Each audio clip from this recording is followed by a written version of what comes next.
Hi, you want to edit your video title after uploading your video? This tutorial only for you. So keep watch this tutorial till end. For change your video title, go to YouTube and log into your account and click the channel icon the right side corner here and select the third option, YouTube Studio.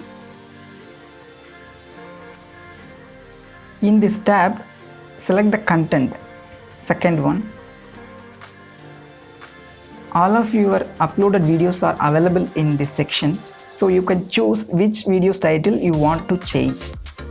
So for changing your video title, click the pencil icon here. This is the edit option.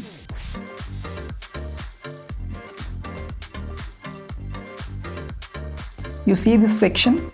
This section is our video titles area. So you can easily change your video title.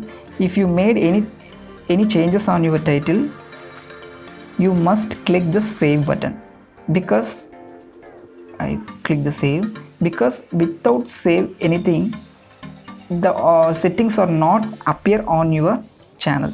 So keep it in mind, if you do any setting, must click the save or publish options.